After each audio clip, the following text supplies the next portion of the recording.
வணக்கம் மக்களே, எல்லாரும் எப்படி இருக்கீங்க? நல்லா இருக்கீங்களா? இந்த வீடியோவில் வந்து நம்ம என்ன பார்க்க போகிறோம்னு பார்த்தீங்கன்னா, கடனை வந்து எப்படி அடைக்கிறது அப்படிங்கிறத தாங்க பார்க்க போகிறோம். நிறைய வீடியோவில் நான் சொல்கிறது வந்து தங்கம் வாங்குங்கன்னு சொன்னால் அதுக்கு வர்ற கமெண்டு, எங்களுக்கு இருக்கிற நிலமையில நாங்கள் எங்கள் தங்கச்சி தங்கம் வாங்குறது அப்படின்னு கேட்குறவங்க தான் நிறைய இருக்காங்க. அப்புறம் வந்து சேமிங்க அப்படின்னு சொன்னால் சேமிக்கவே பணம் இல்லை, கடன் கட்டுறதுக்கே சரியாக இருக்குது, தயவு செஞ்சு இந்த கடன் எப்படி கட்டணுன்ட்டு ஒரு வீடியோ போடுங்கன்னு நிறைய பேர் கேட்டாங்க. அவங்களுக்காக தாங்க இந்த வீடியோ. நம்ம ரொம்ப கஷ்டப்பட்டு உழைக்கிற காசு எல்லாம் கடனை கட்டியே சரியாக போயிடுது. இதில் எங்கேருந்து ஒரு நல்லது பொழுது செலவு பண்ணுறது முடிய மாட்டேங்குங்கிறீங்க. அந்த ஈஸியான வழிமுறைகளைத்தான் நான் சொல்ல போகிறேன். கஷ்டப்படாமல் கடனை அடைப்பது எப்படி, நம்மளுடைய தேவைகளையும் பூர்த்தி செஞ்சுக்கிட்டு கடனையும் எப்படி ஈஸியாக அடைக்கலாங்கிறத தான் நம்ம இந்த வீடியோவில் பார்க்க போகிறோம். Welcome to Tarun Sundar family. நம்ம சேனலை சப்ஸ்கிரைப் பண்ணலைன்னா சப்ஸ்கிரைப் பண்ணி பெல் பட்டன் கிளிக் பண்ணிக்கோங்க. அப்போ தான் நான் போடுற வீடியோலாம் உடனடியாக உங்களுக்கு நோட்டிஃபிகேஷன் வரும். எந்த வீடியோவையும் மிஸ் பண்ணாமல் பார்க்கலாம். வாங்க வீடியோக்குள்ளே போகலாம். ஃபஸ்ட்டு நமக்கு உங்கள் வீட்டில் ஹஸ்பண்ட் ஒய்ஃப் யாராக இருந்தாலும் 2 பேரும் சேர்ந்து உட்காருங்க. உட்காந்துக்கிட்டு ஒரு பேப்பர் பேனா எடுத்து வச்சுக்கோங்க. இப்போ உங்களுக்கு எந்தெந்த கடன் இருக்கோ, ஹை லெவலில் இருக்கிற கடன்லேருந்து ஒரு 10 ரூபா வரைக்கும், நீங்கள் பக்கத்து வீட்டில் வாங்கின கடன் வரைக்கும் ஒளிவு மறைவு இல்லாமல் ஒரு பேப்பர் நோட்டில் எழுதிக்கணும். சரிங்களா? எவ்வளோ அதிகமாக இருக்குதோ அந்த கடனை ஃபஸ்ட்டு எழுதிட்டு கீழே அப்படியே வரிசையாக நமக்கு தெரிஞ்ச பக்கத்து வீட்டு கடன்லாம் வாங்கி எழுதி வச்சுக்கிறோம். இப்போ நம்ம எழுதினதுக்கப்புறமா ஒளிவு மறைவு இதில் இருக்கவே கூடாது. நீங்கள் வாங்கின 100 ரூபாயை கூட எழுதி வைக்கணும். இப்போ இந்த மாதிரி நம்ம எழுதிட்டோம்.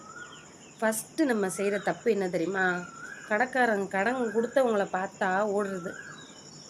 ஏற்ற மாதிரி கொஞ்சம் தூரத்தில் வர்றாங்கன்னா அவங்கள வர்றதை பார்த்தா நம்ம வேறு வழியில் போய் ஒளிஞ்சு அப்படியே போடுறது. ஃபோன் பண்ணால் ஃபோனை எடுக்கிறதில்ல. இதெல்லாம் தான் கடன்காரங்களுக்கு அதிகமான கோபத்தை உண்டாக்கும்.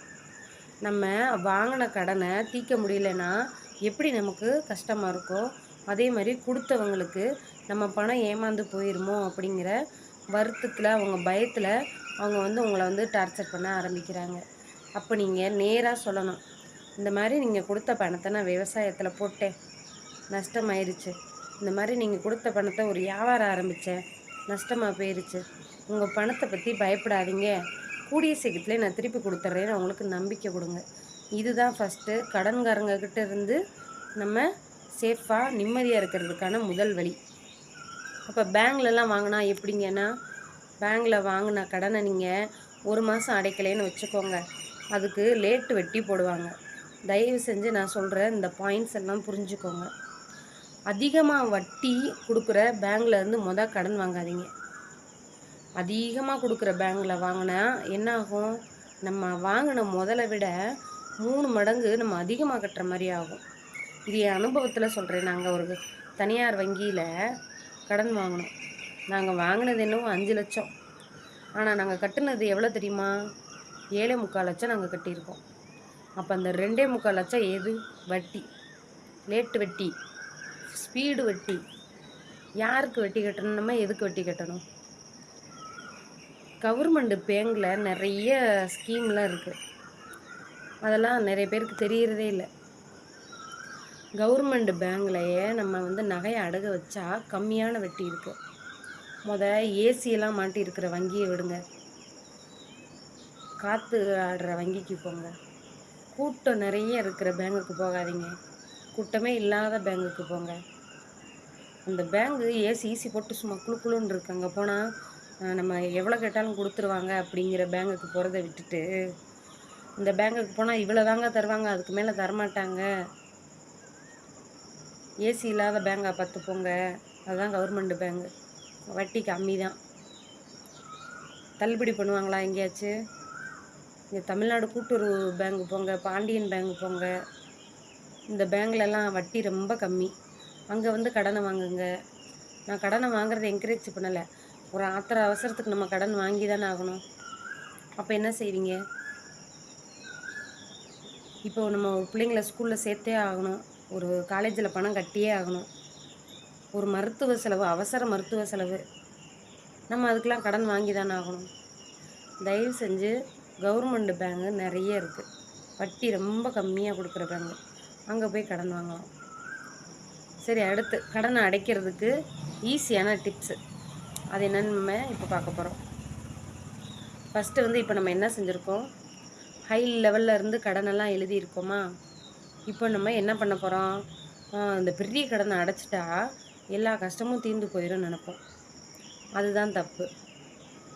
பெரிய கடனை கட்டினா என்ன ஆகும், மற்ற கடனை கட்டுறதுக்காகனா கஷ்டமாக இருக்கும். இப்போ நீங்கள் ஒருத்தட்ட 10,000 வாங்கியிருக்கீங்க, 10,000, இன்னொருத்தட்ட 8,000, இன்னொருத்தட்ட 6,000, இப்படியே குறைச்சி வருது. கடைசியில் ஒருத்தட்ட 1,000 வாங்கியிருக்கீங்க. இப்போ 10,000 வாங்கியிருக்கீங்க பார்த்தீங்களா, அவர்கிட்ட வட்டி எவ்வளோ இருக்கும். அவருக்கு இது 2 டைப்பில் இருக்குது, நான் அதை சொல்கிறேன். இப்போது சின்ன அமௌண்ட்லேருந்து கட்டிக்கிட்டே போனால் உங்களுக்கு என்ன வரும், ஒரு நம்பிக்கை வரும். எடுத்த உடனே பெரிய அமௌண்ட்டை போய் கட்டி தப்பு பண்ணுறீங்க நிறைய பேர். அப்படி செய்யவே கூடாது. நீங்கள் வாங்கின சின்ன அமௌண்ட்டுக்கு வட்டி எவ்வளோவா இருக்கும், கொஞ்சமாக இருக்கும். பெரிய அமௌண்ட்டுக்கு வாங்கின வட்டி எவ்வளோவா இருக்கும், அதிகமாக இருக்கும். இப்போ நீங்கள் வாங்கின சின்ன அமௌண்ட்டை கட்டிட்டீங்க, ஒரு அமௌண்ட்டை. இப்போ 10,000, 2,000, 8, 6, 4, 2, 1,000. இப்போ நீங்கள் இந்த மாதம் அந்த 1,000 அடைக்கிறீங்க, அதுக்கு வாங்கின வட்டியும் சேர்த்து அடைச்சிட்டிங்க. இப்போ அடுத்த மாதம் உங்களுக்கு இந்த 1,000 அதோட வட்டியும் மிச்சப்படும். அதை அப்படியே நம்ம 2வது கடனை அடைச்சிடலாம். இந்த மாதிரி வழிமுறைகள் இருக்குது. இன்னொன்று வந்து அதிலே வித்தியாசப்படும். இப்போ பெரிய அமௌண்ட்டாக இருக்கும் பாருங்கள், அந்த கடனுக்கு வந்து வட்டி கம்மியாக இருக்கும், கம்மியாக வாங்கின கடனுக்கு வந்து வட்டி அதிகமாக இருக்கும். இந்த மாதிரி இருக்கும். இப்படி டிஃப்ரெண்ட் இருக்கும்போது நமக்கு வட்டி எங்கே கம்மியாக இருக்கோ அந்த கடனை தான் நம்ம ஃபஸ்ட்டு அடிக்கணும். இந்த ஒரு மெத்தடை ஃபாலோ பண்ணிங்கன்னா ஈஸியாக வந்து கடனை வந்து நம்ம அடைச்சிடலாம். அடுத்து வந்து அடுத்து ஃபைன் போடுறது. ஒரு நாள் லேட்டானால் அதுக்கு ஒரு ஃபைன், 2 நாள் லேட்டானால் அதுக்கு ஒரு ஃபைன். இப்படியே நம்ம காசை நமக்கே தெரியாமல் நம்ம ஃபைன் கட்டியே நம்ம வாழ்கிறோம். இப்போ கிரெடிட் கார்டெல்லாம் இருக்குது. ஒரு நாள் லேட்டானால் அதுக்கு ஒரு ஃபைன் போடுவாங்களாம், 2 நாள் லேட்டானால் அதுக்கு ஒரு ஃபைன். அதில் 200 300 அப்படியே கூடிக்கிட்டே போகும் நாள் ஆக ஆக. எதுக்கு நம்ம காசை கொண்டு போய் நம்ம ஃபைன் கட்டணும்.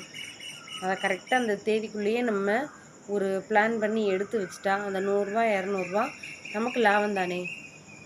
அடுத்து வந்து ஆடம்பர செலவுகளை குறைச்சா தான் நம்ம இந்த கடனை கட்டுறதுக்கான பணத்தை எடுத்து வைக்க முடியும். கடனை கட்டுறதுக்கான பணத்தை எடுத்து வைக்க முடியல அப்படின்னா அங்கே நீங்கள் ஏதோ தப்பு பண்ணுறீங்கன்னு தானே அர்த்தம். ஃபஸ்ட்டு ஆடம்பர செலவை நம்ம குறைக்கணும். அத்தியாவசிய தேவைகளுக்காக கடன் வாங்கினா பரவாயில்லை. நீங்கள் தேட்டருக்கு போகிறதும் பீச்சுக்கு போகிறதுக்கும் அடுத்த வீட்டுக்காரன் அதை வாங்கியிருக்கான் நம்ம அதை வாங்கணும், பக்கத்து வீட்டுக்காரன் இதை வாங்கியிருக்கான் நம்மளும் இதை வாங்கியே ஆகணும்ன்ட்டு நம்ம வந்து வீம்பு பிடிச்சி போய் நம்ம வாங்கினோம்னா அது யார் மேலே தப்பு, நம்ம மேலே தான் தப்பு. அதனால் கடன் எதுக்கு வாங்கணுமோ அதுக்கு மட்டும் வாங்குங்க. எடுத்ததுக்கெல்லாம் கடன் வாங்கினோம்னா நம்ம நிலமை ரொம்ப மோசமாயிரும். ஃப்ரெண்ட்ஸ், இது ஒரு சின்ன அட்வைஸ். இதே மாதிரி நான் வந்து நிறைய விஷயங்களை வந்து கலெக்ட் பண்ணி நான் உங்களுக்கு இன்னொரு வீடியோவாக கொடுக்குறேன். இது வந்து கடன் அடைக்கிறதுக்கான சில வழிமுறைகள்லாம் சொல்லியிருக்கேன். இனிமேல் வந்து வரப்போகிற வீடியோக்குள்ளெல்லாம் நம்ம டீட்டெயிலாக பாயிண்டாக பார்க்கலாம் எப்படி கடன் அடைக்கலான்னு. இந்த வீடியோ பிடிச்சிருந்தால் லைக் பண்ணுங்கள், ஷேர் பண்ணுங்கள், கமெண்ட் பண்ணுங்கள். நம்ம சேனலை மறக்காமல் சப்ஸ்கிரைப் பண்ணிக்கோங்க. பாய்.